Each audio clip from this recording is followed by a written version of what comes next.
Hi, my name's Matt. Welcome to Barbecue 419, our YouTube channel that was started by myself and my friends Eric and Ben. We're three really close friends that have been barbecuing together for a number of years now, and we always share tips and tricks back and forth either through text messages or iPhone movies or whatnot. And we thought the other day, why don't we start a YouTube channel and see if other people might enjoy learning from some of the mistakes that we made and some of the recipes that we have. So we started this YouTube channel. So first off, I apologize up front that we're going to be a little bit shaky, especially early on here with how we make the videos. The camera work, the zooming, the editing, the audio quality is all not going to be great because this is new to us and something that we don't do for a living. So I'm making a video that for a brisket that I did yesterday. It was a 15.5-pound full packer brisket that I bought from Costco and cooked on my Kamado Joe Classic 2. And I'm going to go through all the steps that I did in the making of that brisket. You'll see in there I made some mistakes even smoking the brisket and tried to fix those the best I could. But that's really the point of this channel, is to see how average guys maybe make barbecue and some of the mistakes we make, but how we fix those and how we get better. And hopefully we're getting better each time we post a new video. Hopefully the video quality is getting a little bit better too, but we really appreciate you joining us. Looks like a 15.5-pound Packer Prime brisket from Costco. Gonna need to trim this up a little bit to get this on the 18-inch Kamado Joe, but I'll start working on it now. Let's look and talk about brisket for a second here. This is a 15.5-pound. Does look awfully tall. There is a big piece of fat running through the side here that I'm gonna wanna trim down, pretty hard fat. And to fit on the grill, I think we're gonna need to trim this down off the end just a little bit here. Let's take a peek with the trimming here. Obviously I cut a lot out of that center fat vein, the decal I think it's called, that runs through the meat. I probably take out more than the average person if you really look at it here, because none of that ever seems to render out. And then I did trim off the end, and I always like making cuts so I can tell which way the grain is running here. But next, I'm going to be injecting this with some beef broth, and then I will put my rub on. So what we're looking to do here, we have about a cup of beef broth mixed with 1/8 of a cup of Worcestershire sauce. And we're going to be injecting the brisket here with our normal brisket injector. So we have our brisket injected with the beef broth and Worcestershire sauce, and I've dried up the little bit that tends to squirt out around the pan, and we are about to put the rub on. I will use a mustard binder with this, and I have my own brisket rub here that I tend to use that has worked for me in the past. So I will be putting this on next, and then we will let this sit overnight in the fridge. It's about 10:30 in the evening. I'll probably be getting up at about 3 a.m. to start the fire in the Kamado Joe, and probably putting the brisket on around 4 a.m. this morning. Let's take a peek here. So I put a mustard binder on it, and my normal brisket rub I put together, probably about a cup and a half of rub on it. I go pretty heavy on the rub here. I tend to think that it helps caramelize and make the bark a little bit better. No sugar in the rub, but every time I have salt and black pepper on this normal kind of Texas style, tends to turn out pretty nice bark there. Try and get it in the nooks and crannies as best as possible. And I will put this in the fridge for a couple hours here. Probably be about 5 hours here before I take it out and start to get the fire going. And it'll go on the smoker here momentarily. Hopefully it's easy enough to see. It's royal oak charcoal. There is some mesquite wood chips in there, and then mesquite chunks on top. Good morning. It's about 3:30 in the morning. Just letting you look at this. We do have the fire started and about to close the lid here. I do not have the grates or anything in yet, nor do I have the bigger chunks of wood on.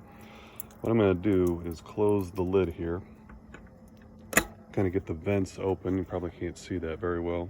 Get the vents open and start to get this up to temp. And then right before I'm about to put the meat on, that's when I like to let everything, I like to put everything on to the Kamado here, and including the chunks of wood, so that it gets a lot of smoke right when I put the meat on. A lot of people won't like that because it is a little bit of more white smoke than what you're used to, and I really like to keep the temperature really low at about 175 degrees for about the first hour or so. All right, let's take one more peek at this before we shut it down for a while here. Got the brisket on. See if we can get through some of that smoke here. You'll see I have the brisket laying over a rib rack, and that's where I like to put the probe at, is right underneath the rib rack. And I find that this, kind of having this a little bit up and over the grates, I don't burn on the edges, and it's a great place to put that temp probe. I got the other temp probe right here, kind of in between the flat and the point. We're going to shut this down. Let this slowly come up to temp. You can see here it is probably only running at about 92 degrees right now. It's slowly going to come up to temp here. And we got some good smoke already starting. All right, it is about 10 o'clock in the morning. The brisket has been on for about 6 hours. Looks like the dome temp, we're running about 215, 225 or so. I'm going to take a peek at the grate thermometer, running at 231. Brisket's running at 162. I have not opened this yet, so we're going to open it for the first time, take a look at what's going on here.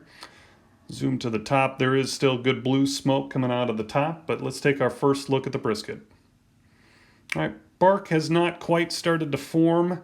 It's still a little bit wet. I bet if I scratched it, it's going to peel off, but so that means we need to close the lid back down, let it cook. Okay, it's now about 12:30. Brisket has been on for just under 9 hours. Look at the dome temp here, still around about 225 or so, maybe a little bit higher than a couple hours ago.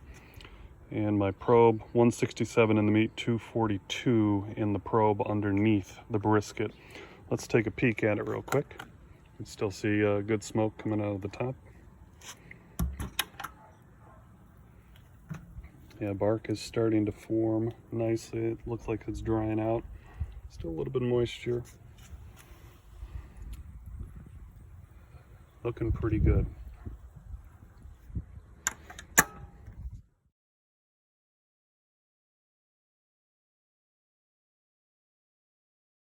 All right, it is about 2:30 in the afternoon. The brisket has been on for about 11 hours. Dome is running, says 225. If I look over at the grate, a little bit of a difference here.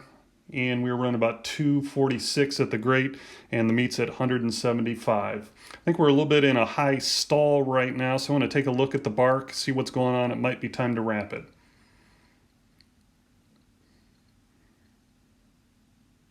Okay, bark is looking pretty good.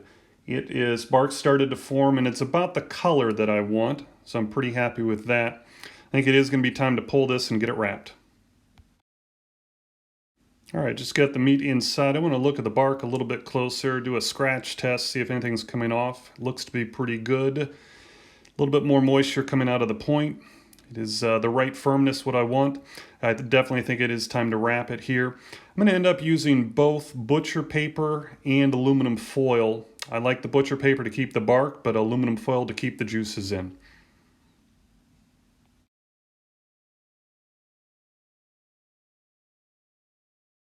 So you can see I wrapped it in butcher paper, double wrapped it in butcher paper. And then I like making this little boat out of aluminum foil to kind of keep those juices trapped in. I don't like wrapping all the way around in aluminum foil because I think you lose your bark. But this kind of gives you the best of both worlds, being able to wrap in both butcher paper and foil at the same time. About to go back on the smoker. All right, we are back. It is about 4 o'clock. Meat has been on for just over 12 hours now. Just opened up the lid. You can see dome temp is about 225. I did open up the top vents just slightly. I want to get it a little bit hotter. You can see my meat probe is reading 187, and the temp probe in the cook chamber is reading at 232.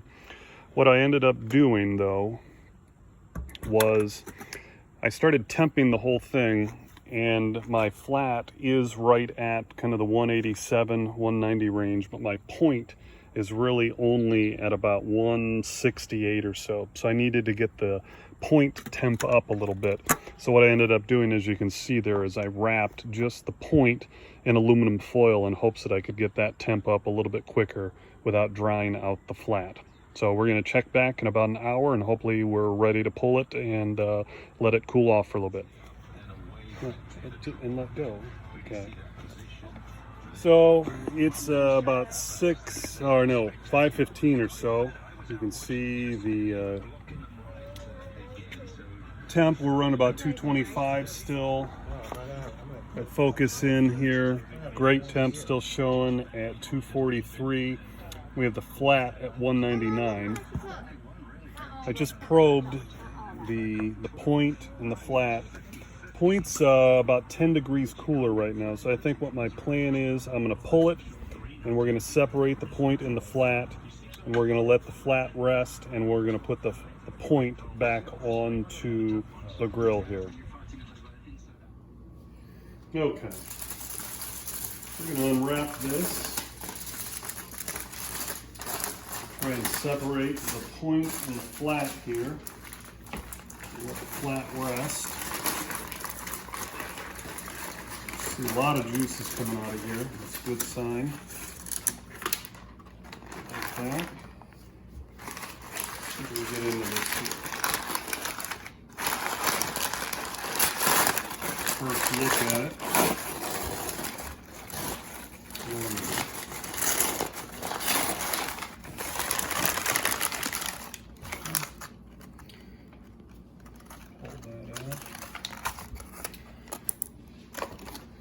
We're going to go ahead and pause the video here. I'm going to get out my knife and we'll start cutting this up. Okay, we're going to get our Marico knife out here. We're going to try and separate point and the flat here. Oh, that's cutting apart pretty nice. There we go. Okay. Let's get our gloves back on.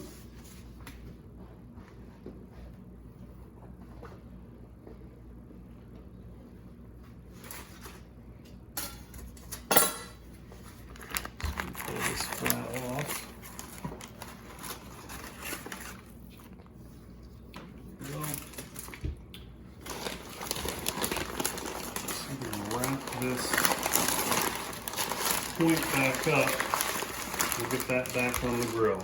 And we'll get this in the oven, kind of let it rest. So you can see I did not end up wrapping this back up and putting this back on the smoker as the whole point. I had some hungry kids and hungry neighbors, and we were about 10 degrees too cool compared to the flat. So instead of putting it back on whole, I decided to cube it and put it in some aluminum trays with some barbecue sauce and make some burnt ends. This is part of what I talked about at the beginning of the video. I do make a lot of mistakes, and I try and improvise the best I can, and hopefully it turns out pretty good in the end.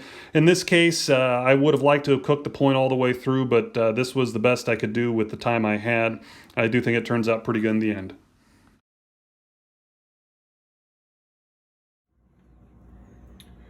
So obviously I have the burnt ends. Those just came off of the grill, and we're going to get our flat out of the, I'm keeping that warm in the oven here, just at 175.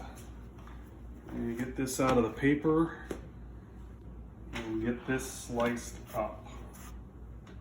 We're going to start cutting into our flat here.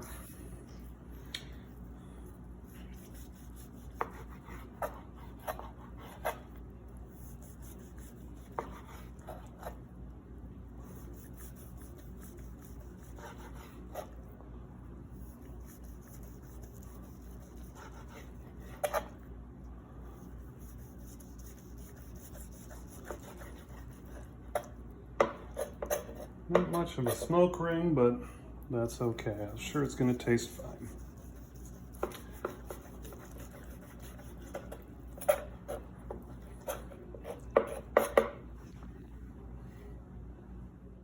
So some still shots of the finished product here. As you can see, I did get a little bit better texture and a smoke ring as I got closer and closer to the point. I think I overcooked and had dried out the end of the flat a little bit too much, and that's why I was not getting the texture of the smoke ring that I wanted. All tasted pretty good. I think all the kids and neighbors that were over were happy with the final product, as was I. I've done better briskets in the past, but just some more room for improvement. Really appreciate everybody watching. Thanks a lot.